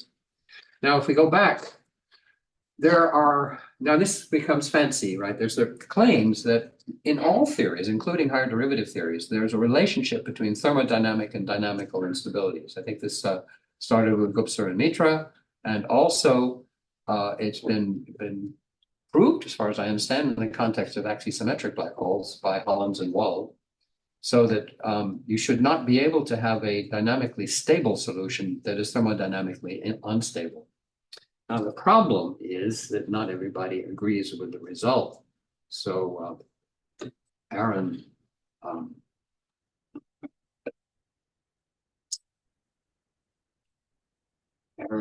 Held has done what can, I guess, be done. The trouble is this family of the non-Schwarzschild solutions is known numerically. So you have to crawl out along that line numerically, and then you have to do a quasi-normal mode analysis numerically around a numerically known solution. Okay, so this requires a lot more knowledge of how to do numerical relativity than I have. And they claim the result is the other way around, that it's the small ones that are unstable, the larger ones, they do flip stable and unstable on that picture. And that's all I wanted to say. I don't know what's going on. I really don't know what's going on, but it's so this is not so much it's a mathematical point. If you want to, I guess we're going to have some things to drink tonight, even though it's Sweden. You can drink some wine and decide whether this has anything to do with remnants and so forth, and what happens at that crossing point. I don't know. One can wax philosophical about it. That's all I can say.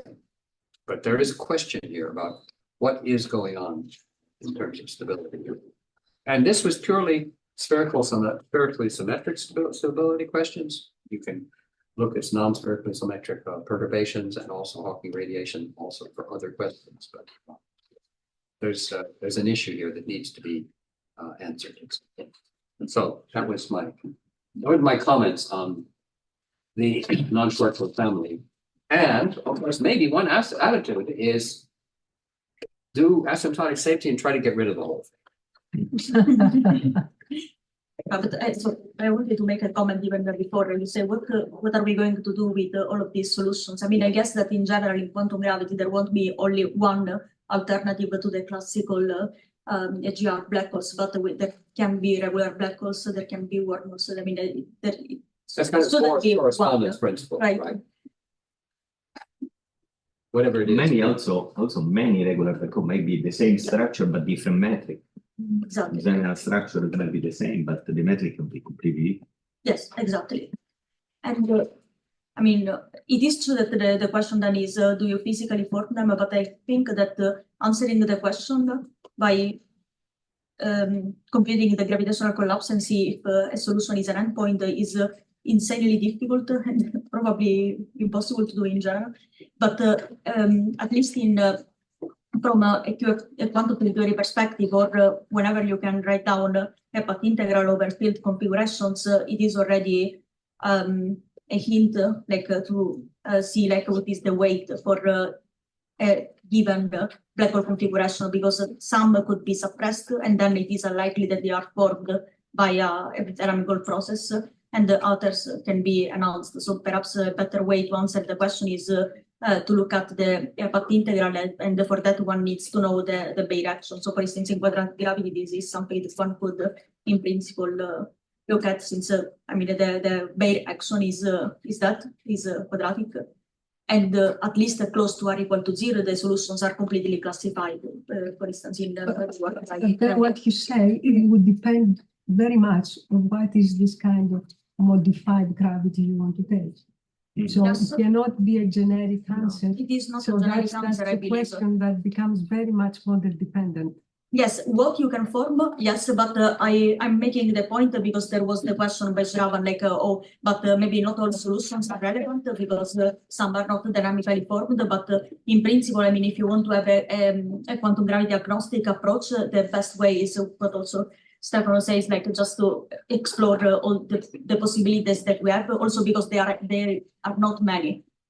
What you can form is regular wormholes, compact objects, and that's the best we can get. One can remember, by the way, there's of course this other type of solutions. What we meant by black holes, by the way, here, they had to have horizons in order to be called black holes, and they should be asymptotically black. There are these other solutions, so-called 2-2 solutions, which I also found, and I don't want to make up out, which don't have a horizon, and they have a naked singularity. So, but Bob Hold'em likes those, and okay, so one can also discuss those. Now, whether those, there you go. Police come to rule them out. These are the more physical ones. I mean, more than naked. I mean, a singularity in general.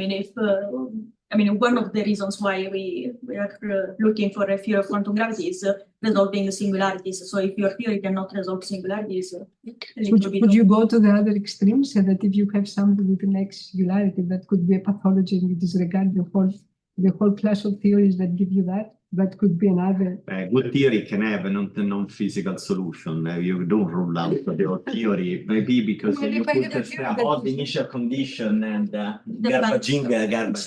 Something to me would be something questionable if you have a theory which you want to be physical and give you next singularity. Something, from my conservative point of view, means that there is And missing. also GR. You know, GR in critical collapse, you can get the naked singularity. No, but in general, But you know, there are non-violation of the cosmic sensor. Yeah, sure, but then but you know that GR is you should not cross. you know that is not fundamental. Just a second. You know that GR is not the final theory. Was But not if you- made yeah, to be if I- complete. yeah, These so are if the I take a proposal. quantum gravity No, proposal, okay, in that that gives me next sense, singularity, in that sense, doesn't work. that the job is unfinished, that So, exactly the theory something is questionable in the whole of may have an We have a perfect theory of quantum gravity, which passes all the tests. Still, will have some solutions which doesn't correspond to physics. Yeah, but those No, should but- be garbage in, the garbage out. That means those should be solution that you say, okay, I put some pathological initial condition, and then I spit out some pathological. It's not obvious. I mean, it depends on Pathological sources. because we are talking Exactly, about no, then still. you don't. Okay. We are talking about quantum physics. Theory So is if good, you but have the source is crazy. solutions in principle that can happen in they are states of your theory. So in principle they can be formed. And then they could even Classical. affect your physics. So ideally, yeah. I agree, but there are two different status of non-physical states. Yes. One are those with the singularities and are pathological in that Yes. particular sense. The other thing is to have states that don't correspond to a classical geometry. Mhm. And as I was mentioning in my talk, those you want to keep in the sense that even if they don't manifest at the classical level, they are Yeah, I'm part talking of about solutions with pathologies that you don't want in your pure quantum gravity. at the class. You don't want them to appear at the classical level. Well, is this I don't naked think so. singularity Sorry. all that pathological, by the way? Another famous solution with a naked singularity is called the Coulomb solution. It's just that we happen to know what to do about it, right? It's called quantum mechanics. So, But that's what But that's that what is- but that's what it said. But Yes. but I mean, that's if there is that's not what the end they of the said. day, no? If it is, if Exactly. you want it to be a quantum gravity theory and have these problems, then I believe there is an issue, there is a pathology. So that GR has this problem, we know it's not a final theory, but if there is a proposal to quantize this theory and gives me this point, that from my point of view, something there is fishy. Can I also make a comment? I mean, this is more a question than a comment because it bothers me. And I want to hear the opinion. So this kind of picture is telling you that somehow from a regular black hole, you can go naturally join to this ultra-compact object. But if I take an ultra-compact star, what is the entropy? Imagine a ball of gas. It's going to scale up with the volume and normally with the cube, right? Mhm. Now, what happens if I go down this path and I form the horizon? You see, this kind of the fact that ultra-compact objects are becoming more and more close to black hole, better and better black hole limiter. My question is, what happened to the entropy? Is that, how you go from an entropy which is proportional to the volume to an entropy which is proportional to the area? Is it, because if there is a kind of peak in me, I mean, what I'm trying to say is that normally nature will select the most entropic object, and there are conjectures that the most entropic object is always the black hole, right? But what happens, how you go from this ultra-compact object to the black hole? Are we really sure that, I mean, if we don't understand this transition, we're not sure there isn't a peak in the entropy on the verge of forming. It's better not to avoid horizons, then we will have area law. It's perfectly understandable. Yeah, but you see, I mean, in that case, how do you go from a if star all the to a observations are smoothly going, I mean, one of the things that is really coming out is that it's a kind of sunset. It's not a phase transition to go from this ultra-compact star to the black hole. And the point is that, so it doesn't look like there is a discontinuity. There is a kind of holographic principle settling in as you become more and more compact, which may be due to this extreme lensing, you may lose the sense of depth of the star. So I find an interesting question to understand how you enter in the black hole thermodynamics if there is a kind of ultra-compact object thermodynamics that's smoothly joined with this. Because it may be that in that case, black hole thermodynamics is just the limit of standard thermodynamics. There isn't a different thermodynamics. It's just standard thermodynamics in the limit of an object, which is, it doesn't matter then if it has a Planck scale from forming the horizon or it has an horizon. Maybe all that. I mean, you are spectrum. You have the solution to this. No, I don't have the solution to this, unfortunately. No, go ahead. Luca is No, talking. Yeah. No, it's just iterating what I was saying before, that we have to be careful about different notions of entropy and the entropy. But it's exactly my point, that. But why do you suggesting- want them to? Because all the rest seems to join smoothly. That from the ultra-compact object, you go to the black hole in a way that is smooth, it's not a phase transition. Okay, let me. Then it looks like also the thermodynamical quantity could be extended in a smooth way. And then if this can be done, it means that the black hole thermodynamics is not a different thing. Luca, you have something? Well, I don't have an answer, of course, to this question, but sometimes I thought about this question, and I think there are at least two general possibilities. One could be that indeed there is a discontinuity, so that basically you go from a volume law, and then at some point you go to an area. because you see, in principle, this doesn't sound so strange because anyway, you may have initial situation where you have a star with, for instance, a positive heat capacity, and then you end up with a black hole with a negative heat capacity. So you have some derivative of thermodynamical quantities that discontinuous, and this somehow sounds like some possible phase transition. Who knows? It's enough that the free energy goes to a zero, from positive to negative. Right. So who knows? But you see, this is just one. From a minimum to a I maximum. understand. But it's just something that could smell like phase transition. Another possibility is okay, no, there is no discontinuity, but in that case, I think the only way to not discontinuity is that the concept of gravitational entropy has to be rethought, because usually we say we have gravitational entropy only for objects like black holes, because you have an horizon or whatever. But for instance, if any object who gravitates has gravitational entropy, it could be that, for instance, a star who is collapsing has both matter contribution and gravitational contribution to the entropy. One scale has volume maybe, and the other one has area.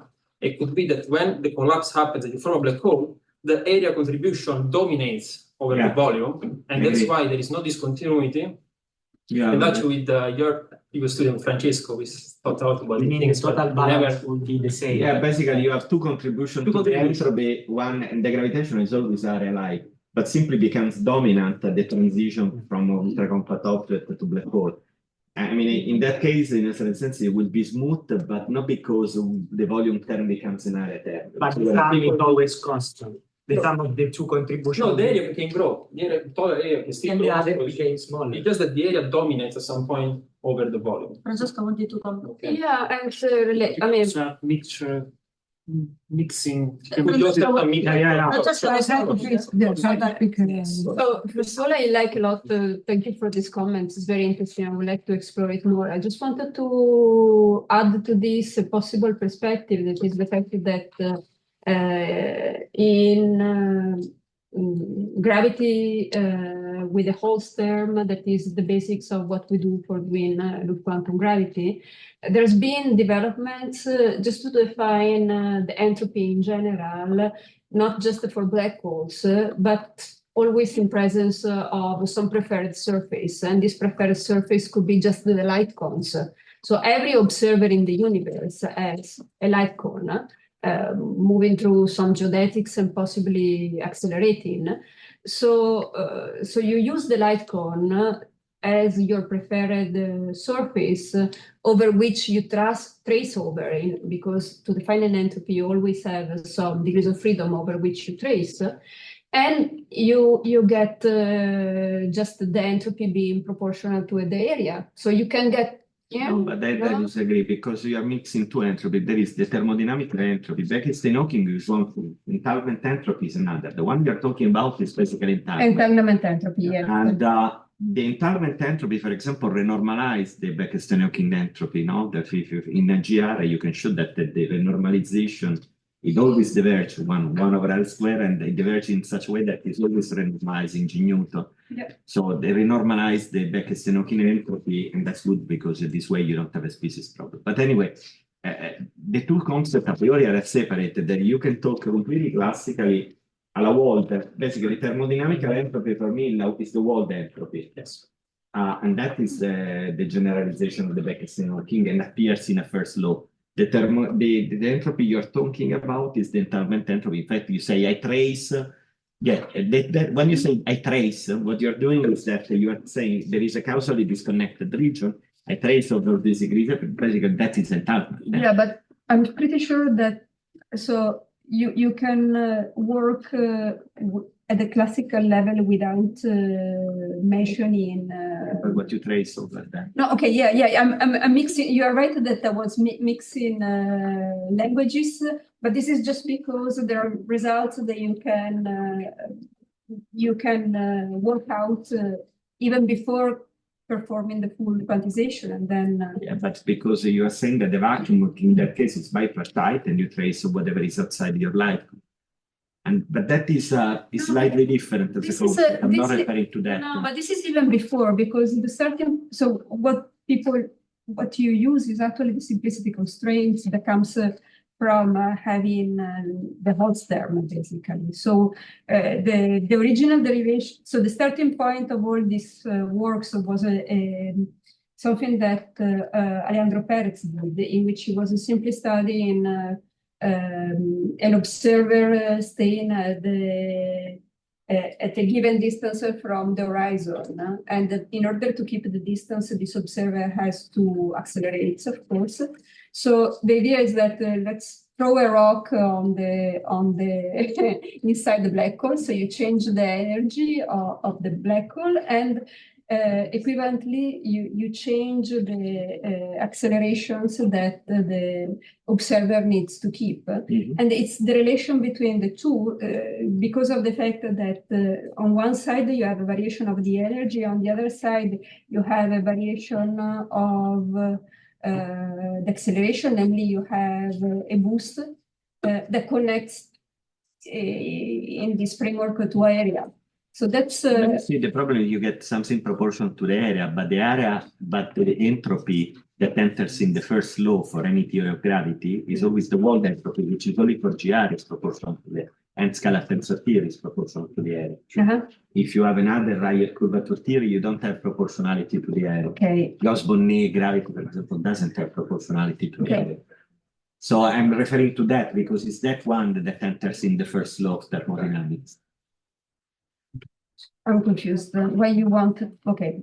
I'm saying that the thermodynamical entropy is the one that enters in the first law of thermodynamics of a given black hole. And if there is a smooth transition from an ultra-compact object to a black hole, then how you go from a volume-dominated entropy to an area-dominated entropy, or whatever is the generalization of this formula, which is still is not the volume. And basically, his point was that you may have both the contribution always. But Stefano, just to understand what you're contemplate based on these things, just the same way, like for thermal gas, it says it goes to the black hole, and then there are distributed because it is a phase transition. Yeah, but that is a phase transition, and I don't think that is directly related to this question. I'm asking. But I'm not sure. But just to understand, I don't know the answer to the question, by the way. There was a question. But the picture you have in mind, so your concern is because in order to have this compact object, exotic compact object, you need to consider theories that are not just GR. And then you cannot necessarily use the Yeah, but what I would expect is that in principle, let's put it this way, in principle, you should be able to see this transition independently from the theory of gravity. If it happens because of the compactness. So there is something going on when the object becomes so compact that tells you that the entropy, what appears in the first law, should change in nature. And it could be that there is a phase transition. The only problem is that all the other properties of phenomenological properties of this object seems to go smoothly one into the black hole one with the compactness. So it would be, I'm starting to feel that it's a bit strange that there is this discontinuity instead in the thermodynamical quantities. Maybe there is a way, like you say, but I find it very plausible. It's one of the ideas we've been working on. So maybe there are this, there is a notion of gravitational entropy for stars that would be normally we neglect. Can I say change of topics and well, we have discussed about remnants. I'm curious, observationally, can we rule out remnants? No.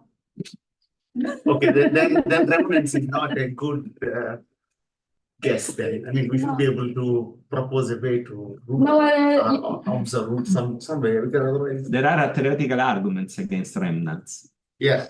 But I don't know if everybody would find them so. No, but generalizing this to primordial black holes, one of the reasons primordial black holes were out of fashion at a certain point is that they are too good. And so while you can make an experiment and check for exotic particles of dark matter, with primordial black holes, especially if you have say you have a supermassive ones, and you can correct me if I'm wrong. If you have a supermassive ones, you need just a few of them.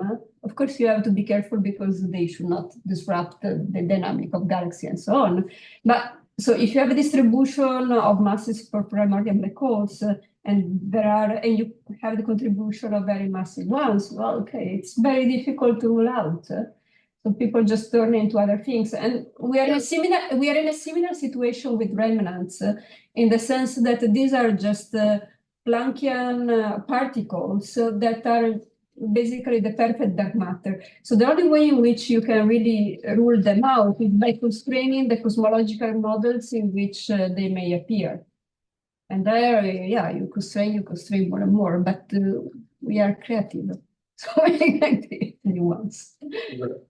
Yeah, the point is that if you find the remnant, how can you really be sure where it comes from? I think that's study galaxy evolution with remnants, and we don't galaxy evolutions, because we don't know really how exactly the galaxies form. There are many unknowns. They're extremely, again, you're back to astrophysical uncertainties and modeling, so you cannot find a distinct feature that will tell you what it is. So if tomorrow there is a compact object which is subsolar, then you have a lot of chances that this primordial black hole, unless there is one or the other exotic compact object that could be. But you need some kind which is completely distinct as. So in my talk, I was actually presenting an idea for detecting directly one of these Planckian objects. So the idea is to use a big array of Josephson junction to see their passage. So the thing is that this kind of arrays, this kind of techniques has been used since many years to study dark matter particles. But here the peculiarity is that this particle should have a Planckian mass. So this is not a regime that was usually explored for other proposal of dark matter. So again, if you see a Planckian, one of these particles, the idea is that they could be formed through the process that give rise to remnants. As Mairi was saying, are you sure that the Planckian is equal to a remnant? Who knows? That will take much more. And my concern is that even if my colleagues, so there is this paper by Perez, Christodoulou, and Rovelli that propose the techniques, they have estimation for making possible to see one of these particles if they saturate all the dark matter. But first, I still like also the other primordial black holes, so I don't think they saturate all the dark matter, so this makes even less probable to encounter one of them. But it's difficult. But primordial black holes, as you also said in the talk, there are so many mechanisms that they can lead to their formation that, these bound. more than half of them are ad hoc. And some of the... No, they are not ad hoc, I'm sorry. Which one? Primordial black holes, for example, those ones from modifying shape of the potentials during inflation, those are... No, but I forget the inflation and that, but there can be many mechanisms that they could give a primordial black hole. So I really think that there is something that they could do to but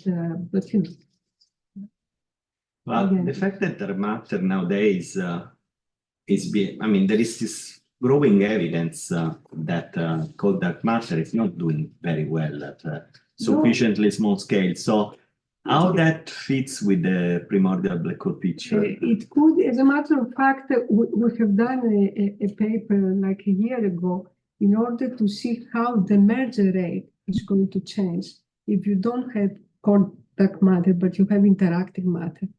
And it seems to be that not now, but with 3G detectors, we will be able to see the range of mergers is going to change. So, but again, you could probably make a mechanism that was in general, that is not cold dark matter, that's interacting matter. But then you have to be careful because in self-interaction. No, it was not self-interaction. We had some hypothetical kind of that interactions as simultaneous. So it will depend on that. there is a dimensionless parameter that depends on the value. Then you have to go to build the model that would explain that. But seems to be that the data soon, so to speak, will be able to give some kind of preference where there is cold dark matter or where it's interactive dark matter, for instance. I'm thinking there was this proposal by Weinberg and Flower when you have a very low frequency gravitational wave passes through dark matter medium. So you modify the dispersion relation, but it depends on the dark matter particle mass, how dense is the dark matter medium. Suppose if you have primordial black holes or remnants, and one can study how they affect the passage of a low frequency gravitational wave. So I'm just curious if there are any attempts in exploring that area and to constrain or detect some signatures of. So low frequency gravitational waves, you mean what? You go to the nanohertz, you go to the PTAs kind of stuff. That's what you mean? PTA. So then I don't know if anything that, I mean, yes, I mean the studies of the PTAs, either the EPTA or nanograph or whatever, they have as well around the possible sources, they have discussed as well primordial black holes or dark matter in general, how it would be, but I don't know how robust there is answer. But before speaking about the phenomenology, there is this paper Troubles with Remnants. What do you think about that? I don't know what is one? Who are the authors? What's the paper? I can find it, but It's probably Susskind, yes. yeah, but again, There it's are many against remnants. no, but it's what we were saying before. So to make this remnant viable, you need to consider the interior, and you need quantum gravity stabilization. So if you don't believe that the interior matters, and you think that there is a problem considering the microstates inside, of course there is a problem. Generally, for example, one of the arguments is that, let me try to remember, one is that they would have still a large entropy, and this large entropy means that and they are very light on the other side, so in particle collision, in principle, you can dominantly create them. Right? Yeah, and we have so if you look at the review that we have just published, me and Carlo, so there is exactly a section that explains why. So the kind of remnants we are talking about are remnants that form through the collapse of black holes, and then possibly they can be disrupted on this very, very long time through the emission of very low energy photons. But the inverse process, it's impossible, it's highly suppressed, because you would need this enormous amount of degrees of freedom of photons just to give altogether the object. So it's impossible. I'm going to make an observation that it's now after 4:30. So at some point. It's time for a glass of wine. Time for a glass of wine.